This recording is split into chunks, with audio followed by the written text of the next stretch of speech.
You sit down, brother. Unfortunately, there's been a lot of scrutiny involving your organization, and it wrapped up and it got intertwined into our own people. But as we all know, there's dysfunctions amongst anybody. But after understanding the story behind Rainbow, I have a clear picture. And the American Indian movement, they've asked me to come over here and speak and come over here and let you know that as caretakers of these hills, this is our land, our sacred praying. This is where it happens. Under the circumstances, we all know that camping in large quantities like this, there's always a lot of responsibility.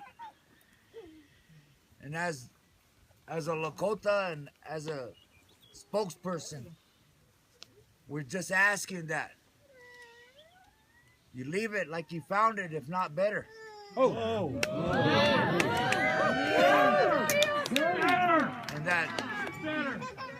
that you know, we all have our ways of prayer. But right now, this time of the year, it's our new year, where the prayers are most powerful. We have what they call chanupa. That's the pipe. They're loaded across this nation in prayer. And I ask in a humble way, respectful way, that we honor that. Now this discrimination that's taking place against the Rainbow people, we've lived in this environment for too long. And this I see that is part of an impact that's going to make a statement. Because if they want to evict you, then they need to evict all of them.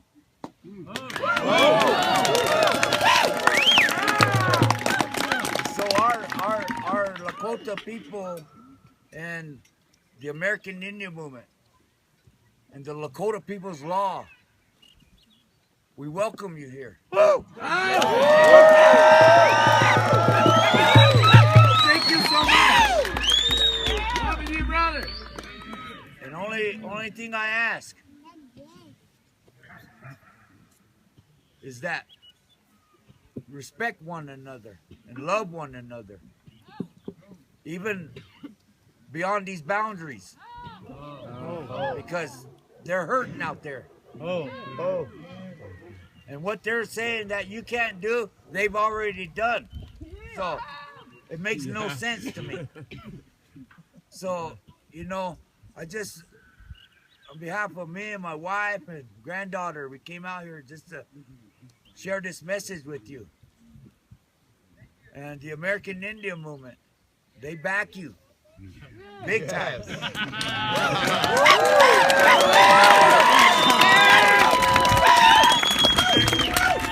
Yes.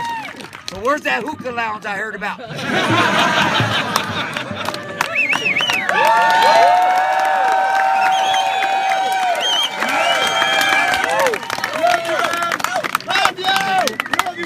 Thank you, loving you.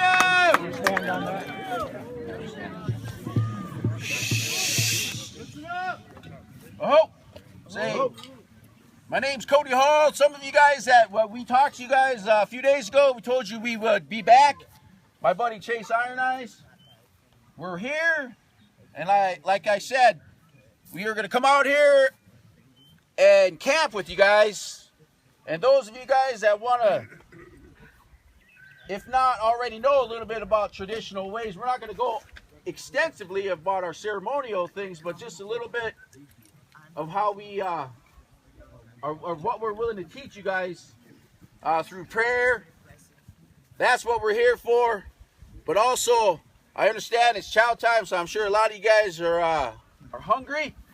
But in Lakota way, we pray. The food's already out, so we'll bless it. But my little niece here, she'll say a prayer in Lakota, and then I understand you guys will do the Om after that. And it's chow. Oh, thank you. Here we go. Oh.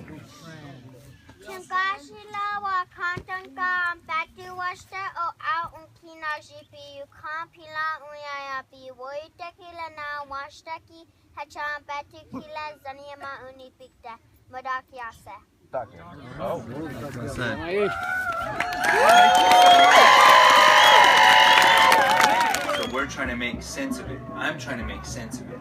And through all that stuff that was happening on the internet, I just made a determination by myself that I needed to come to the Rainbow Gathering. That I needed to try to build an alliance with like-minded people. But so I went to school.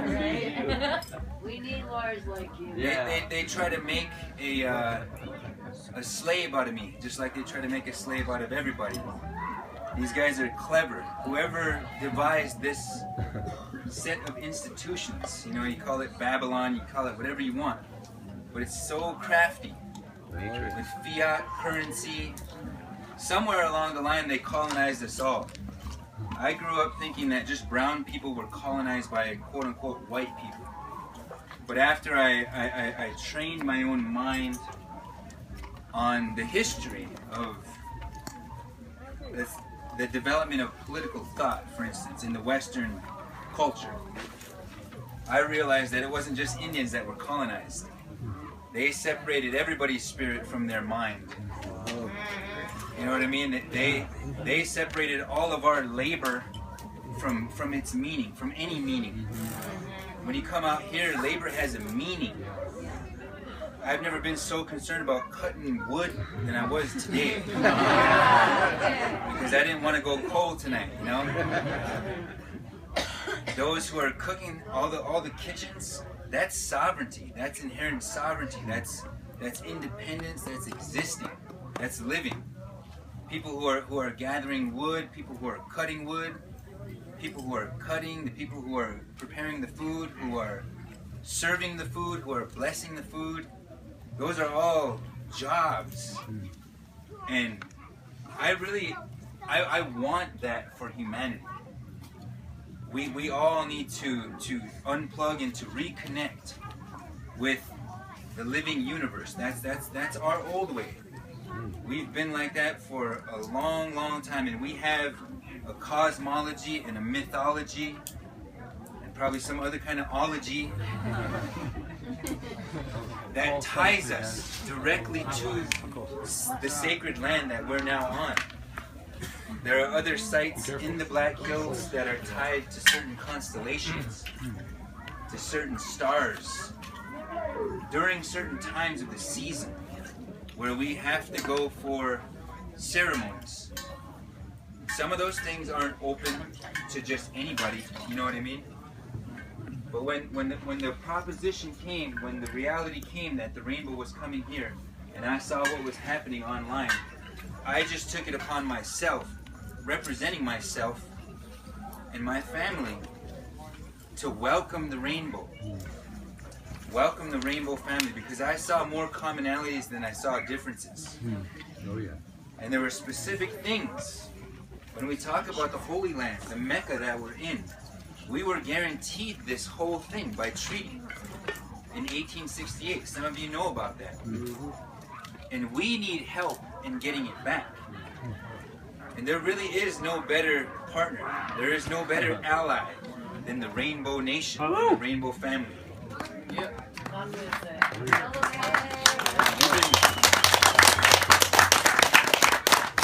Even the word for ourselves that we use, Lakota, that word means ally. That's what that word means. To be a good Lakota means to be a good ally. Now, our leaders, our spiritual leaders, had concerns that have been addressed. When we first came, we came with a couple people who had concerns that they wanted the rainbow to hear. And those were that we didn't want, you know, Lakota ceremonies recreated, and we didn't want a mockery being made of them. And that was nobody's intention anyway. And we wanted to come to emphasize and to let the Rainbow family know, because word, I mean, travels by word of mouth around here, just like it does in Indian country. And pay attention more to word of mouth than to online. You know what I mean? As we all learned a big lesson. And those, even the digital sphere, the cloud infrastructure that's already in place, where they're coming like a web. You know, they're trying to own the actual zeros and ones that are flowing through the sacred space. It's a trip. It's a very serious and important journey that we're on, that we all need to reach within, to connect to whatever is united with the infinite divine. We don't hunt our own food anymore. That's sovereignty, and that's what we have to get back to it somehow. They control the media institutions, the educational institutions. They're just barcode stamping all our babies coming up, you know what I mean? It's the Matrix. That's what's going on. And we're unplugging out here. We're yanking that shit out from the back of our skulls. And we want the red pill out there. You know what I'm saying? We're taking the red pill. Now, when we said we were going to have a workshop, immediately, like, we're catching backlash. This is my friend Cody Hall. We were catching backlash, like, oh, they're gonna run a sweat lodge, or they're gonna try to somehow exploit ceremonies or whatever. But we're actually talking, like, no, we want like practical exchanges. Like, you guys are out here tapping water lines, taking care of human waste, like leaving a very, very light footprint. You know what I mean? Just complete respect for the land. And we need to get back to that. The things we can offer are these stories, these creation stories, the cosmologies, and that needs to happen. So I want to do a joint effort. I want that, and I'm gonna work on that with our treaty leaders and the other spiritual leaders to make that thing happen. Come through the gate there. You see, you're more welcome. You know what I mean? There's just a couple of detractors, which there's always a fringe in every kind of thing that tries to operate like a cohort. One thing that I think all the native people out here could agree on is that we want to host a gathering like this. When we see what's going on here, we time travel 150 years back and we see ourselves, you know what I'm saying? Yeah. So we want to have a gathering of native people where we invite Rainbow family. Yeah. We want to do it as soon as next year. I know these things take years.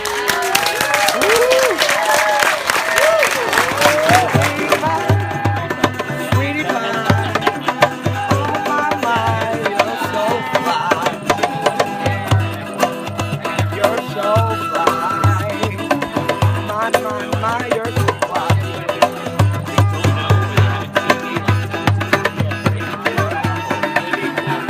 We love you, Papa.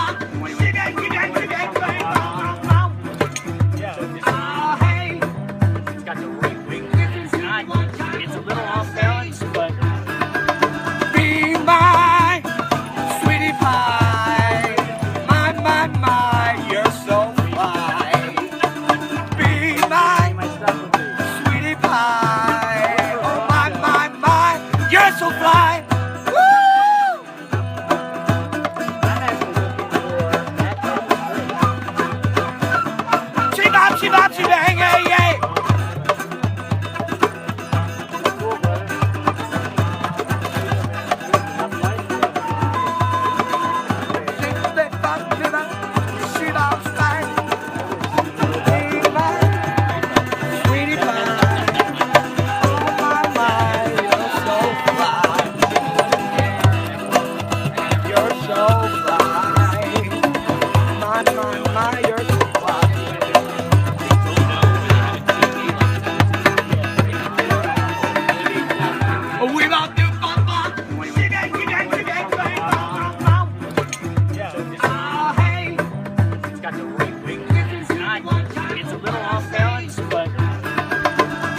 so fly. Woo!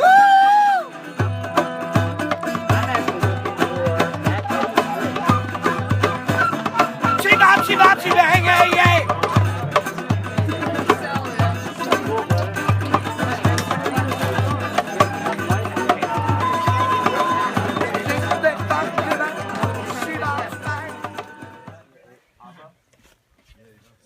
Are you ready then? What's your name? Hey, brother. Loving you. Loving you. Julia. Hi, I'm absolutely. Nice to meet you. Yeah, no problem. What's your name? What's up, Lucid? Hey, man, what's going on with Instant Soup? What do you want to know? You've been here since like 96, right? Nah, the kitchen's been here since 96. Next year's our 20th anniversary. Got to do something crazy. You gonna help out with that? Hell yeah, man. Hell yeah. Right on. Sweet, dude. Hey, bro, how's it going? Aloha. Hey. Welcome to Wannaburn. Thanks. You want to give me a little rundown on Wannaburn?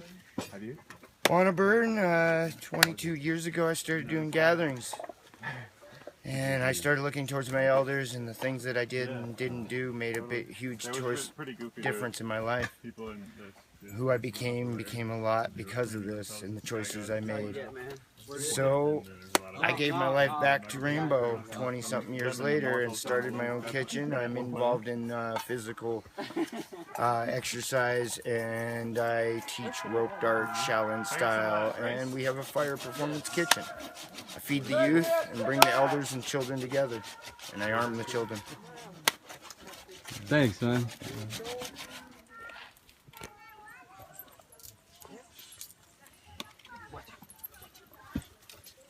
What's up, Phoebe?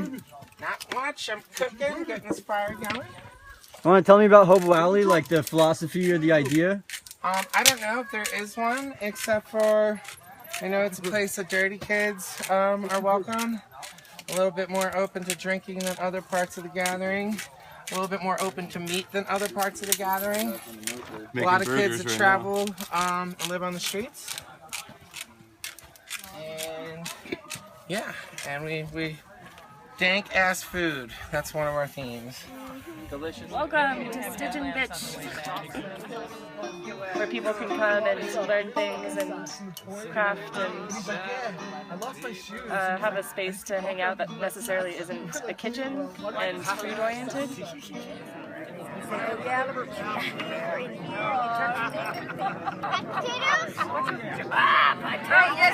I have some potatoes? And that's mine. Why are you shining an eye, Mark? Sorry about that. And what kitchen is this? Shining light. Thank you, kitchen. Yeah. Get it, you know, they might not care. They are big. Yes.